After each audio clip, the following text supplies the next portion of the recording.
Hi, I'm Brett Manning, and I'm here with Cory Robison, and he's getting ready for his pro debut fight. Cory, how you feeling? I feel really good this morning. Very confident and really ready to fight. I wish it was this Friday instead of 2.5 weeks away. I'd be ready to go right now. It's I know one fighter told me, he says that sometimes it feels like you're waiting for an execution chair or you're waiting to get elected president and you don't know which one's going to happen. And he said it's that whole death row yet excitement feeling. So many mixed emotions. Can you talk about that? Yeah, I would agree. Yeah, I understand exactly where that fighter's coming from, because you've got two sides of the spectrum: the best possible scenario, the best thing that could ever happen to you in your life, or one of the worst things that could happen, a huge downfall. And it's a three-month training camp getting ready for this. It's a huge project. But the good thing is, once you get out there, the stress goes away. Win or lose, you're happy with just performing well. There are a lot of mixed emotions being a fighter. One, you're fighting another human being, and that has its own little look and feel to it. But also, it's not a team sport. It's just you and him, and you're literally locked inside a cage to fight, and it's one-on-one. So I can't blame it on my linemen or anything for not blocking. I blame it on myself if I get knocked out. Nice. And tell us a little bit about your training history. I understand is it true, you're Tennessee's only Brazilian Jiu-Jitsu world champion? Yes, that's true. I don't like to toot my horn, but if you're gonna ask, then I'll talk about it. I started training in Brazilian Jiu-Jitsu when I was 16 years old. I started wrestling when I was 13. And in high school, I started training at Nashville MMA under Sean Hammonds. And I was actually, when I was 16, 16, I would wrestling practice right after that. I'd go train and fight with grown men. So from the age of 16, now I'm 24 years old, I grew up really, really quick. And then eventually I got sponsorships enough, and I moved to Brazil for a little bit. Wow. And who'd you study with under there? Robert Drysdale. He's an Abu Dhabi champion. He's a really, really one of the best pound-for-pound jiu-jitsu guys in the world. He's a trainer of Frank Mir, Randy Couture, Forrest Griffin, Joe Stevenson. A lot of really, really good guys come to Drysdale for their jiu-jitsu, and I got the privilege of living with them for 6 months. Now, you are a ScarTissueMMA.com fighter. Tell us about that sponsorship and why you chose that company, or they chose you. Yeah. It's a great relationship, and it's both ways. They chose me, and I also chose them. You'd be surprised how many MMA clothing lines, brands that pop up and then are out of the door pretty quickly. They're in it maybe for the wrong reasons, and I can say ScarTissue is definitely in it for the right reasons.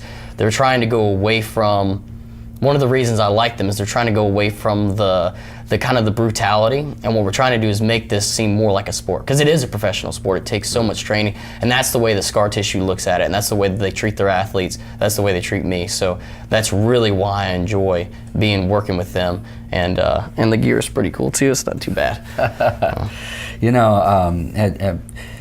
Also, I train in Brazilian Jiu-Jitsu myself here, and I had a little bit of kickboxing, which I need to train with you for that, and I'm looking forward to that prospect. Tell us about your kickboxing experiences. Currently, I'm undefeated in Muay Thai kickboxing. Nice. I wish I had more fights. I've had 2 or 3 actually back out on me, but that's the fight game, and that's how it goes. I train currently with Ray Casillas. He's my MMA coach and also my head Muay Thai coach. Yes. And I do a lot of cross training. I go to Nemesis and train with actually Ronnie Lawrence, who is he fights in the same weight class as me. He's a really, really good stand-up fighter. We kind of complement each other. I'm good on the ground. He's good stand-up, so we trade. I also go with Rocky Browning from Tiger King Muay Thai, and their gym it's strictly Muay Thai. So it's good to be able to go there and train with DJ Miller, who's a weight class above me, but he is actually, I believe, going to fight in the WK Nationals in a few months. So he's national level kickboxer, and if I can get in there and spar with him and compete with him and have a good fight, then that easily prepares me for an MMA fight. Talk about how Brazilian Jiu-Jitsu has developed a control of your mind and your body, and even aggression. I know for me, I'm actually, for a singer, a rock singer, a pretty aggressive guy. And it seems to give an outlet for that, and it's good for your soul, good for your mind. Can you talk about that a little bit? Yeah, absolutely. I would agree. I think the world would be better if everybody had to do like 2 years of jiu-jitsu. Not just because I love jiu-jitsu so much, but there's something, if you meet actual professional fighters and you talk to them, or even casual people that train jiu-jitsu on a consistent basis, there's this confidence and at the same time, not a lack, but a presence of healthy ego. Everybody that trains consistently, or even trains consistently, has a really good grip on their ego. You don't meet a bunch of guys that with their chest puffed out, because they know exactly what they can do. They know how dangerous combat and fighting actually is, because they go through it on a regular basis. And some days they're the hammer, and some days they're the nail. It controls your aggression a lot.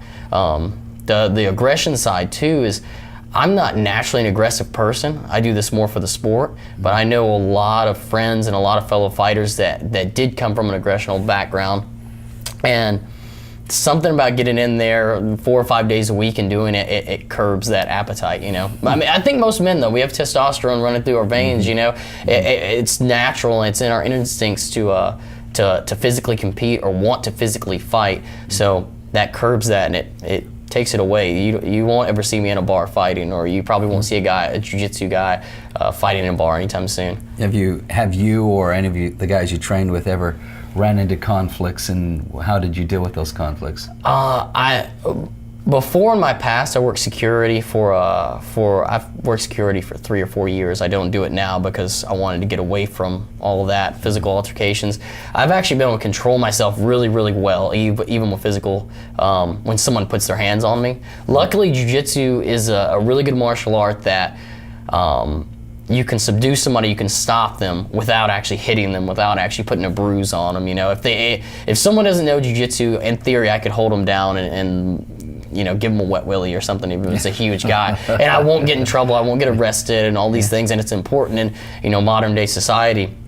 But a few times that I have had no option but to defend myself, I've done very, very well and protected myself, and no problems, no scratches. And other times, actually, maybe about 2 months ago, fairly recently, a guy came up and threatened me, and it was actually hilarious. I was with my brother and actually one of my best friends that trains with me, and we all three of us laughed out loud at the same time. The guy's probably about 6'3", and he looked just confused.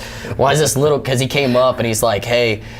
There was a couple people there, but he was talking, and then he issued a threat to me. And as a threat, I didn't get intimidated. I just laughed instantly, and then he was kind of like taken back and just walked away. So, isn't it? And that is the great thing. There's something about training that makes a person meek, and meek doesn't mean weak. It says the meek will inherit the earth. It means broken to harness. It's a horse training term.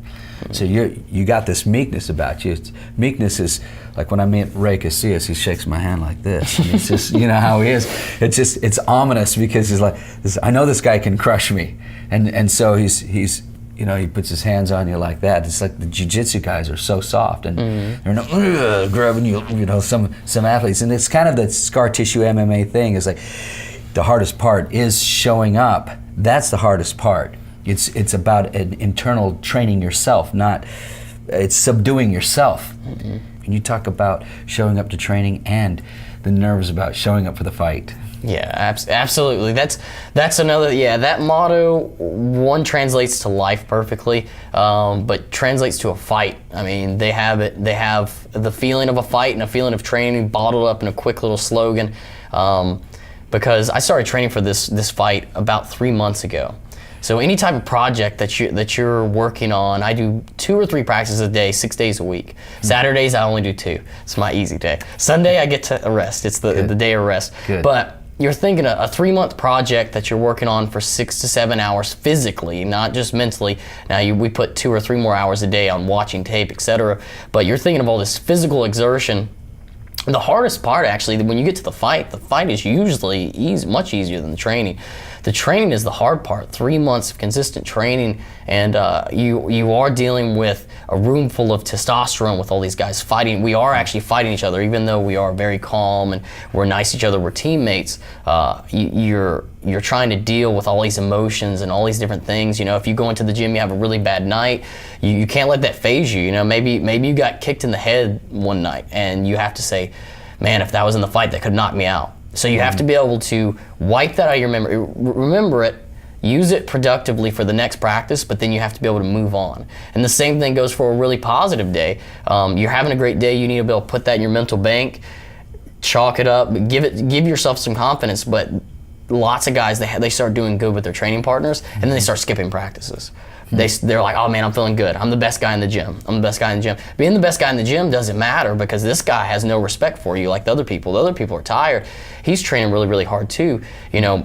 Guys get overconfident. That's when they start going out a little bit too much, staying up too late, and skipping practices. So just show up really touches on 2 key points, and that's the mental and physical rigors of showing up, and also the psychological and emotional side of getting ready for a 3-month project that is a very important fight, and being able to regulate and keep yourself on a straight path to do this. It's difficult. It's not easy, but it's definitely worth it, and it's fun. It's the sacrifice. I know, even as a musician, I mean the sacrifices that I have to make before a show, and what I eat and everything, and that whole thing. You can't cheat, man. Yeah, you just the discipline that comes into it is just astounding. June 22nd. Talk about June 22nd. June 22nd is going to be a very exciting time. I look at it as, when I tell people, like, hey, if you want to buy a ticket to my fight, come, you'll enjoy it. I literally almost every day say, hey, it's going to be a big party. Because that's the way I look at it, is because this is what I love to do. And when I get in there, there's nerves walking out, there's nerves in the locker room, but once you walk out there, it's so exciting, because I'm 24 years old right now. For fighting, you only have a finite, any type of athletic endeavor, you only have a certain amount of hours and certain amount of years that you can do this. So every time I step out there, I feel actually blessed and very happy, because for that, let's say my fight can be 15 minutes. For that 15 minutes, I'm the only thing that exists in the universe for all those people around me. And for those people in the stands that paid their money, their hard-earned money, and they worked really hard for that. While they're there, it's my job to perform and look good. I'm going to be healthy. I'm not worried about big injuries, anything like that.